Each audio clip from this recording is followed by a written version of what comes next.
Hi friends, welcome to Vaishnav property.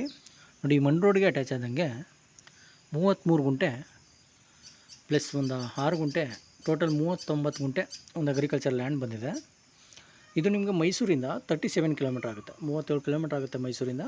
ಮತ್ತು ನಂಜನಗೂಡಿಂದ 17 kilometre ಆಗುತ್ತೆ. Nanjangud registration ಬರೋ ಅಂಥ ಲ್ಯಾಂಡು ರೆಡ್ ಸಾಯಿಲ್ ಬರುತ್ತೆ.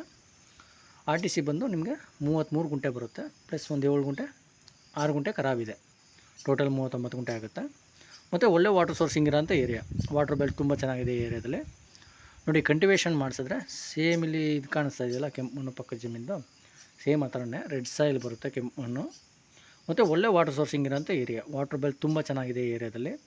ಮತ್ತು ತಾರೋಡಿಂದ ನಿಮಗೆ ಒಂದು 300 ಮೀಟ್ರ್ ಆಗುತ್ತೆ ಅಷ್ಟೇ. ಮಣ್ ರೋಡು ಬೇರೆಯವ್ರ ಜಮೀನು ಮೇಲೆ ಬರೋ ಅವಶ್ಯಕತೆ ಇಲ್ಲ. ನೋಡಿ, ಪವರ್ ಲೈನ್ ಪಕ್ಕದಲ್ಲೇ ಇದೆ. ನೋಡಿ, ಇವರು 33 ಗುಂಟೆಗೆ 24 ಲ್ಯಾಕ್ಸ್ ಹೇಳ್ತಾಯಿದ್ದಾರೆ. ನೆಗೋಷಿಯೇಬಲ್ ಆಗುತ್ತೆ. ಇಂಟ್ರೆಸ್ಟ್ ಇದ್ದರೆ ಕೆಳಗಡೆ ನಂಬರ್ ಕೊಟ್ಟಿರ್ತೀನಿ, ಕಾಲ್ ಮಾಡಿ. ವೈಷ್ಣವ್ ಪ್ರಾಪರ್ಟೀಸ್ ಕಡೆಯಿಂದ ಒಂದೊಳ್ಳೆ ಬೆಸ್ಟ್ ಪ್ರೈಸಲ್ಲಿ ಮಾಡಿಕೊಡೋಣ. ಲ್ಯಾಂಡ್ಗೆ ಒಂದು ಸಲ ವಿಸಿಟ್ ಮಾಡಿ, ತುಂಬ ಚೆನ್ನಾಗಿದೆ ಲ್ಯಾಂಡು. ನಮ್ಮ ಚಾನಲ್ಸ್ ಲೈಕ್ ಆ್ಯಂಡ್ ಸಬ್ಸ್ಕ್ರೈಬ್ ಮಾಡಿ. Okay, thank you friends.